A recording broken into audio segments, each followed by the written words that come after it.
It's certainly true that we're living in an age where issues surrounding gender are at the forefront of our collective political discourse, which is, regardless of where you find yourself on any ideological spectrum, undeniably a good thing. The pushback against gender-based discrimination is aimed at ensuring that the American promise is one that's available to all citizens. And although there's still certainly work to be done, its positive benefits are already beginning to manifest themselves. The wage gap is slowly closing. Public child care is becoming a reality. And in what will almost certainly go down in the annals of recorded history as the single most consequential, groundbreaking development in the millennial push towards gender equality, I, Tim Eberle, have started going to SoulCycle. Now, you may have heard that SoulCycle is a form of spin class, to which I say, no it fucking isn't!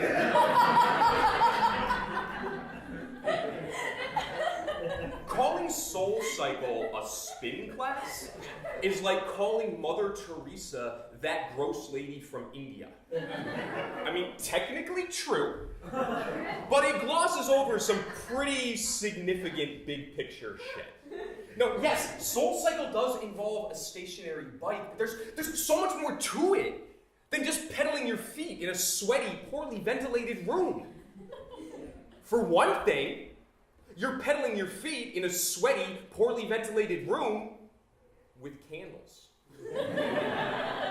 It's a completely transcendent experience, pushing your body past its natural limits as you surrender yourself to the pulsating rhythms of a soundtrack whose bass lines flow through you, unleashing reservoirs of previously untapped, unbridled potential. Even the lobby of a SoulCycle, with its cloud-like enclosure of blisteringly white walls, illuminated by a soft, pure, unadulterated white light, mirrors every description I've ever heard of anyone who's ever found themselves temporarily out of body and in a moment of brief, ecstatic communion with the divine. Actually, it's even better than dying and going to heaven, because instead of being greeted at the gates by some pervy old man in a robe, you're greeted at the door by your class's instructor/guru, a stunning, fit, motivational force whose actual name, in a seamless continuation of the previous biblical metaphor, happens to be Eve.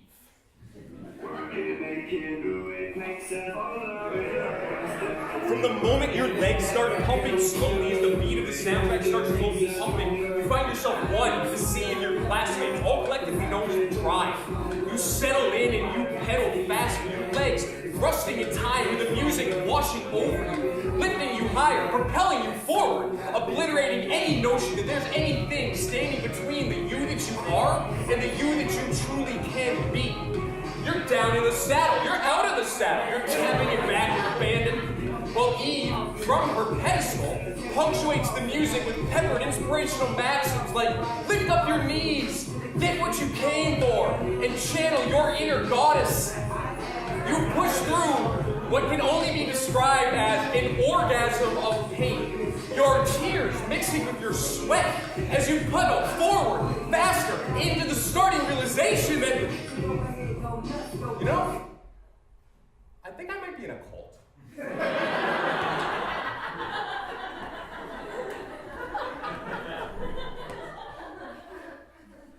Which is, truth be told, the single most common reaction I encounter when I tell people I've been taking this particular brand of classes.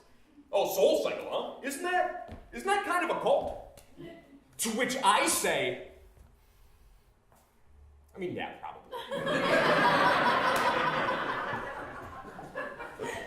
I have no problem with admitting that I might be in a cult. What I do take issue with is the knee-jerk assumption that that's automatically somehow such a bad thing. On the contrary, I submit being in a cult actually sounds like the most amazing thing in the world. Think of any documentary that you've ever seen that purports to take you inside the inner workings of a cult, And I guarantee you, that documentary is at least 50% slow motion shots of people dancing naked in a field. Fully clothed, being in a field is an incredible experience. I can only imagine the feeling of spinning through one bare-chested, the wind rustling through my beard as I strum the strings of the sitar that I know how to play for some reason. A beautiful stranger named Jasmine running by me, whispering about how we're all sonic vibrations on the same cosmic song on our way to take a communal bath in a river. And yeah, chances are pretty good that at some point, all of the women in the group are going to have to marry this one guy who says that he's Jesus. And all of the men in the group are going to have to castrate ourselves in a ritualistic purification ceremony. But that's designed to forestall the possibility that future generations are polluted by any but his true holy seed. And up until that point, naked in a field. Even our most culturally derided cults really seem to suffer most from lack of good PR representation.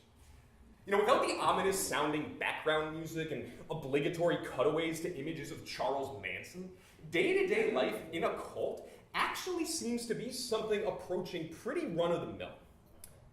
Take the documentary Going Clear, the blistering expose of America's most recent cult du jour, Scientology. That movie spent an entire scene focused on the supposedly outlandish practice of forcing its members to live on a boat which they had to clean using only a toothbrush. To which I say, yeah, but is that really that much different than just being a dentist? You know, they're both spending their days cleaning tiny spaces with brushes, and only one of them gets to do it on a fucking boat. Unless, of course, you're some sort of boat dentist. In which case, I gently submit that your dental practice is probably a cult. But I also acknowledge that everyone needs a job, and that Gary's dental doc might not necessarily be the worst one. Or even, I submit, the cultiest. Because all of our jobs are, to varying degrees, cults. The special languages, the dress codes, the busy season, which I think is really just a time when no one's allowed to go home and see their families for some reason. If you can define a cult as a group of brainwashed people blindly following a charismatic leader regardless of the inanity of his ideas, then I ask you to think back to that moment at your company's last holiday party when your boss got on the microphone to make some objectively unfunny joke about how the last quarter's earnings should really have been measured in dimes. And everyone starts cracking up, like throwing elbows to clear floor space on which to literally ROTFL.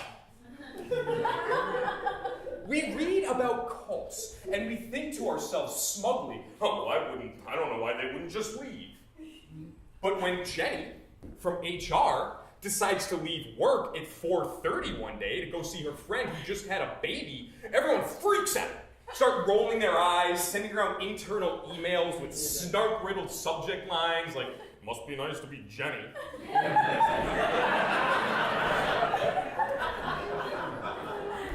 The same people who scoff incredulously at the lobby of a Soul Cycle, with its walls plastered in pseudo-inspirational phrases like commit, endure, excel, are the same people who ruin their eyesight every day with hours spent engrossed in computer programs with pseudo-inspirational names like Outlook, PowerPoint, and Excel. Circling back to Soul Cycle, a brief digression. The last class I took happened to be on the actually named Eve's actual birthday, a fact that she chose to commemorate by informing us that, hey, Brooklyn, you know what I like to do on my birthday? Ride fucking hard. You know, when was the last time a VP in your company inspired her staff to greatness by asking them to reconcile your expense accounts. Fucking hard.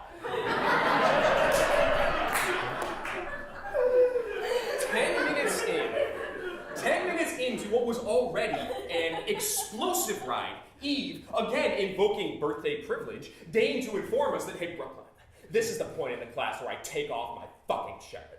At which point she dramatically stripped down to her tank top, throwing her shirt across a room full of strong, empowered women and beautiful, fit, gay men, and me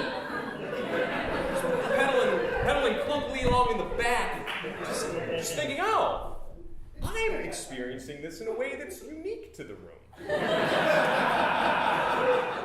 But not in any sort of pervy St. Peter way, in a way that made me genuinely grateful for that one moment in time and left me with the desire to share that experience with a room full of people.